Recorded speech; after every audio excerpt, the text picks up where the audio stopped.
We've got hatchetfish, pretty important prey species in the deep sea.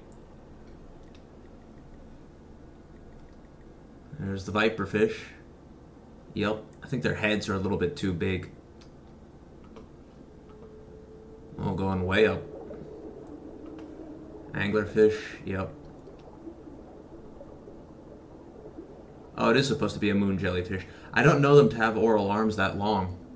So maybe there's a species I don't know about, or maybe they're just wrong. Black scabbard fish. Interesting. That looks more like a moon jellyfish to me. There's the ones we thought we saw earlier, the flabby whalefish. So I was right. And you can see that they're red. And the reason why they're red, some deep sea species are red, and that's because you lose red the quickest as you go down. You lose light pretty quick, but red light is the first to go. So it makes them pretty imperceptible. And yep, that was a Humboldt squid. You can see them doing their flashes. Giant squid and colossal squid are arguably a little bit disappointing because they seem like they're pretty low energy, like they're pretty slow moving. Humboldt squid may actually be the most warrior-like of the large squids. But I wonder how deep we are in terms of like actual in-game depth and how that compares to actual environments. And yeah, it's forcing us to turn around. That's one thing I like about this game. There's no HUD bullshit. There's no energy. There's no health. There's no stupid, annoying little displays. There's no damage indicators. That stuff really, in my opinion, takes away from the look of a game and what they can accomplish aesthetically. So the game doesn't want us going up for some reason, but you can see there's some kind of industrial construction there, which is unusual because this all looks like a very large organic space, right? Like this is in the middle, or not organic, but natural, right? Like it looks like it's in the middle of stone. So it would have had to have been a huge structure. And okay, we're going even further down. I thought actually we may be heading back up towards the surface soon, but it would appear not. You know, fish, they can't survive that far deep. I think the deepest they've been found is like 28,000 feet, something like that. Still pretty deep, but not nearly as deep as it gets. All right, careful. Yeah, there we go. What do we got here? More triangles, more ominous pyramids. There's our buddy. What's he doing? They're not shocking him. They just hate me for some reason. Even though we built them. I wonder why it's hostile to me. Is our society not united? Did they turn against us? Did the machines... Oh, shit. Ow. Did the machines turn against us? Or is there maybe like factions to this society, right? Not everyone is of one mind as to what to do or how to run things. I don't know. Okay, now this game is asking me to maneuver, and you're asking quite a lot of me. I don't know if these pieces would all just be floating or like that, right? These look like they're made out of metal, so they'd be sinking. Obviously, if the whole things are floating, they'd have to be somewhat neutrally buoyant. So probably lighter than they look. But the metal doesn't make much sense, at least. Also, I'm probably completely delirious. I'm having a bad headache. Oh, what do we got here? Yeah, this looks more like we're in space or something, the weightlessness of these metal pieces.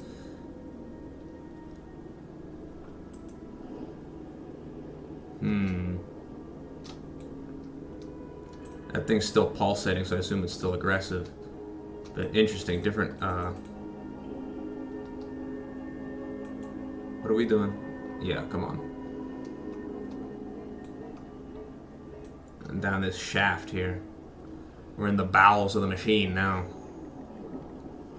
It's like the final level of Echo the Dolphin. What do we have here? What's going on here? They're making the drones. They are assembling them. Ow. Game doesn't like for us to go that way, but we made it. But still, it seemed like it was with us on a mission, so it's kind of an unusual change in the narrative. I don't know if they're building to something or if it's just an inconsistency.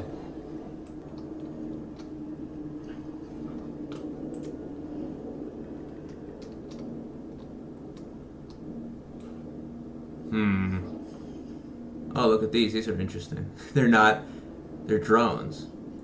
And they're scattering. Cool design on them, actually. I like that. They're like wires, and they got the triangle opening. Interesting. I wouldn't have expected the game to go here and actually take that step. After seeing so many accurate animals, it feels a bit sacrilegious, but I like it.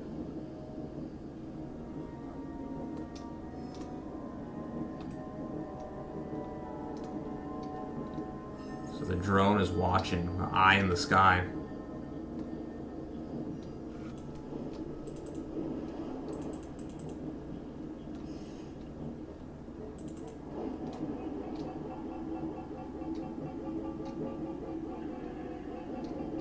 Easy there, son. You wouldn't shock your buddy, would you? You wouldn't give me an old jolt like that, like I'm H.P. Lovecraft on his deathbed now, would you? This part I do remember. I wish I had better controls, though. I don't feel confident about this. This seems like it would be difficult.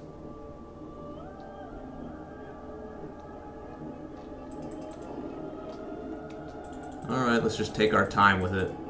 The little white triangle opening at the edge is our target. Ow!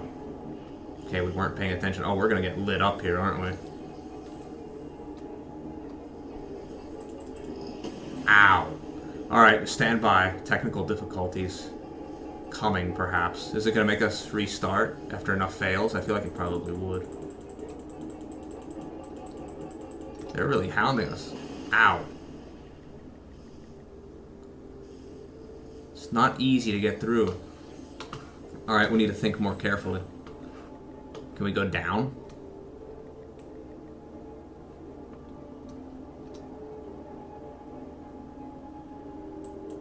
Maybe we can just go above them. Oh, they're following us.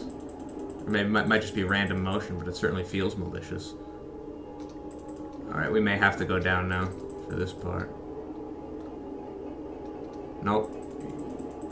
Gotta go further up. Go down at the end, save that for the end. We're almost there. This reminds me of Dragon's Metal Ages or some shit like that. Okay, I guess we kind of cheesed that section, but I am not operating with the best control system, so that's my excuse.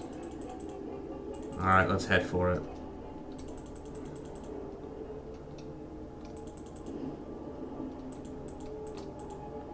That's a big one.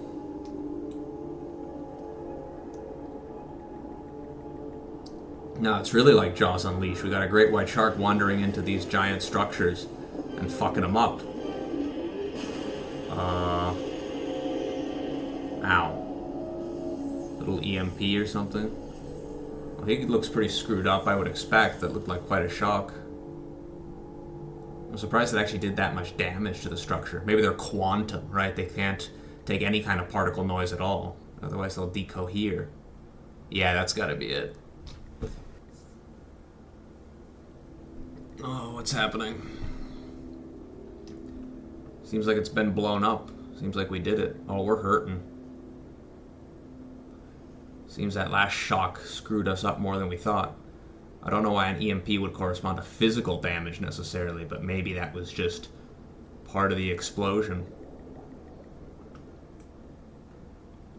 Yeah, our skeleton is showing and everything.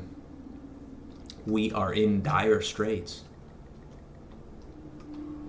This time you're not even stuck, you're just fucked, aren't you? Do we have the power to heal you? There's no action item over you. You're just gonna get a cutscene. You took quite a zap there, little buddy. A fair number of volts. Oh, that's really it. I wonder if their eyes actually roll back like that. That's it. That's it for him. The last great white. The end of an era. They survived so long. Through Megalodon, through orcas.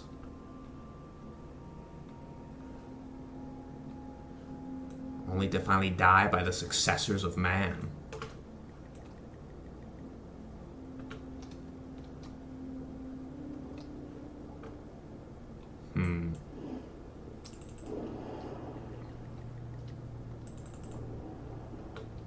Guess we have to carry on. It's what he would have wanted us to do.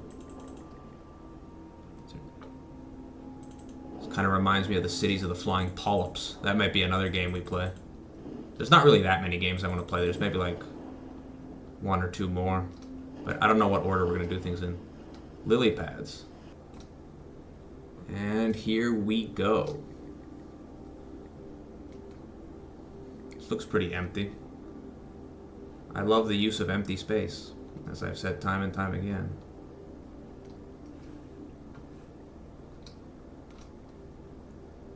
This looks like just someone's a very big, very ornate pond of some kind, maintained by somebody. Like you'd have arapimas or something in here.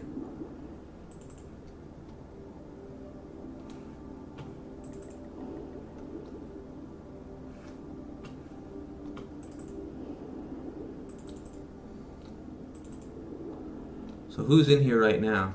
Oh, shit. Diplocalus. One of the most aesthetic animals to ever live, honestly, especially with that head. Certainly the most aesthetic amphibian by far to ever live. Oh, and then we have Bortheos, some kind of jawless fish, some kind of placoderm there. What the fuck? This is strange. The dead are returning to life. And if the dead can come back, maybe we can raise our buddy. Yeah, Diplocalus.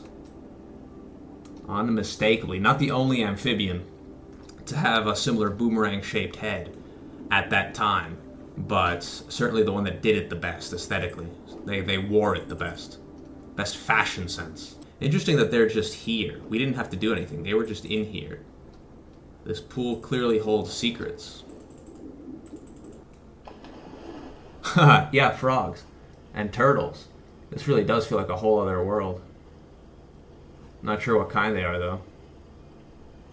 And there's a Diplocalus on land. Oh, we can come up on land. So I guess that answers the question of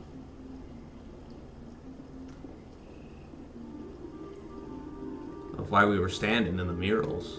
We just clipped through the animals are on it.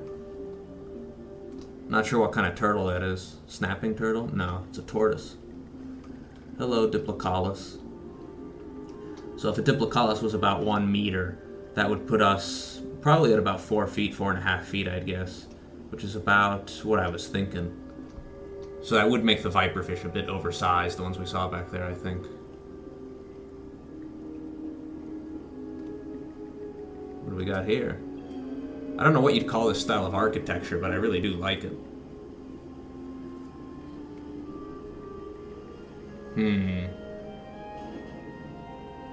It's a whole lost city.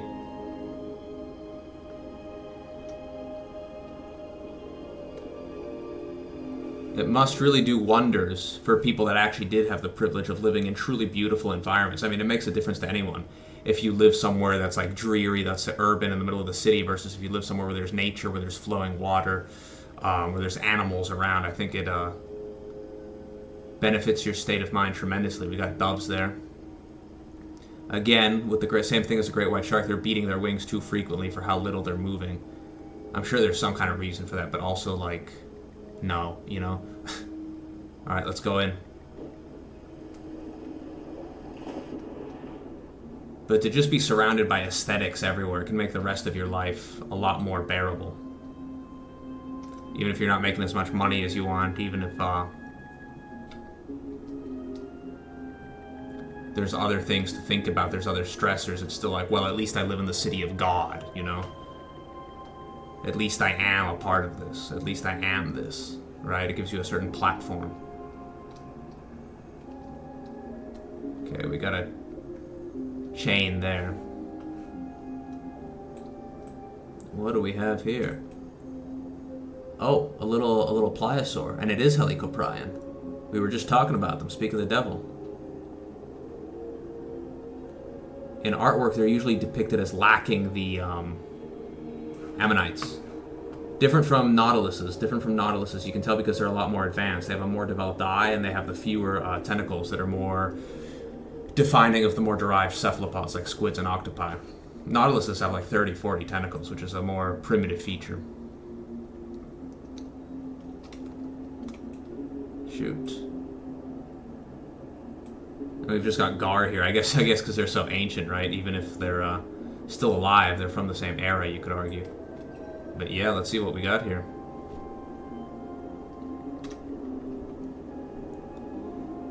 Tiktaalik. Never should have come here. What are you doing?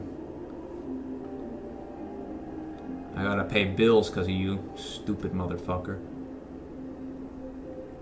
Gar. Doesn't say what kind of gar. But this is a very basal teleost, a very basal species of fish. Changed very little. Who's he gonna get? Oh, he got one of the jawless fish. I don't know if that's gonna contain a whole lot of nutrition for you. I'm curious as to what its name is, because I think I know it, but I've forgotten it. Arendapsus. Interesting. Yeah, definitely a jawless fish, I believe. Actually, I have no idea. I might be wrong about that, because look, it's opening and closing its mouth. But note the lack of paired fins, or dorsal fins, characteristic of jawless fish. They were very primitive, just like tadpoles. I think they were also very vulnerable to parasites and fungus. Well, there he goes.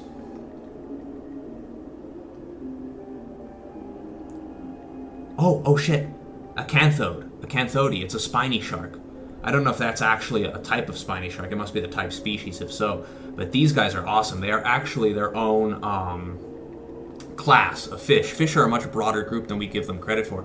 Generally, when we imagine the vertebrates, right, we tend to think of them as, fish, amphibians, reptiles, birds, and mammals.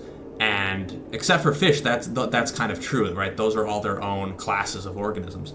But with fish, it's actually 4 different classes. Actually, it might be 3. I think lobe-finned and ray-finned fish are in the same class. But you've got the bony fish, you've got the cartilaginous fish, right, like sharks and rays. So really, between sharks and bony fish, there's as much difference as there is between, birds and amphibians, which makes sense the more you think about it. The more you look at them, you're like, these guys are really not doing the same thing. But there's 2 extinct classes. So of all vertebrates, there's actually 2 whole classes that just don't survive to the present day, which I find fascinating. And one of them is the Acanthidae, the spiny sharks, which are right here. And these guys are so cool. I know this probably looks very autistic from the perspective of someone who's interested in the larger and more bombastic things, but these guys in particular I really do like. I am a big fan of them.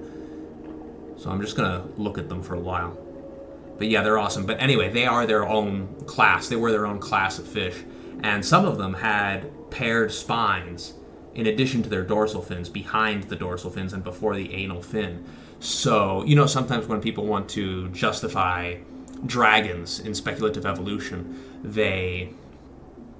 what they'll do is you have to go back to fish, because you have to find some kind of animal that can come onto land, but that has 6 paired limbs rather than 2, because if you want a true dragon, right, a true dragon has 4 legs and two wings, which I think looks worse than a normal wyvern anyway. But I've been wondering if that could be a justification of maybe spiny sharks that come out of the water instead of the lobe-finned fish, right? And maybe those little spines developed into full-on limbs, which seems a bit unlikely. Like maybe you'd have to let them cook for a little bit longer evolutionarily. But maybe, I don't know. It seems like one of the only ways, I think, to get 6 limbs in a vertebrate. But yeah, they are awesome. Anyway, the other group that's still alive is the jawless fish. They're also doing their own thing, hagfish and lampreys. And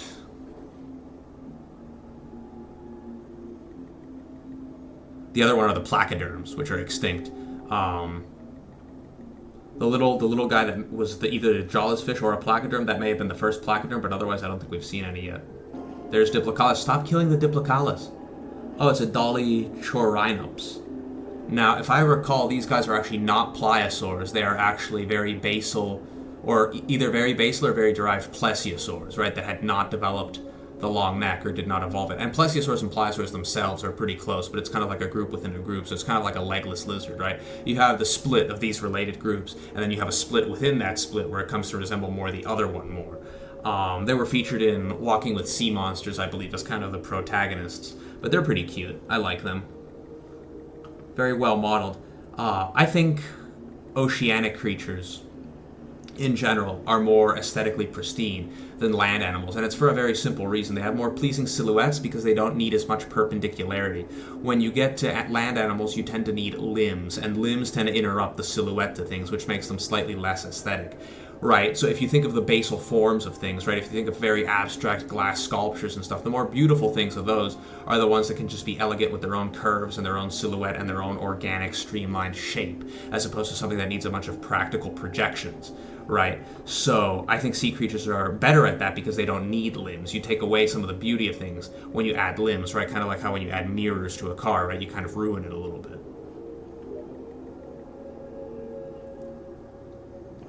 This is probably my favorite section of the game, needless to say. A lot of potency here, a lot of meaning, it's just always wonderful to see a world so hidden, to see a world that we have thought is lost, and we're trying to recreate it as best we can. It's still magical. You still feel like you're looking at God, beholding these old creatures. Here we go, finally, Helicoprion. I would have thought we would have gotten maybe more of the holocephaly, but yeah, look at them.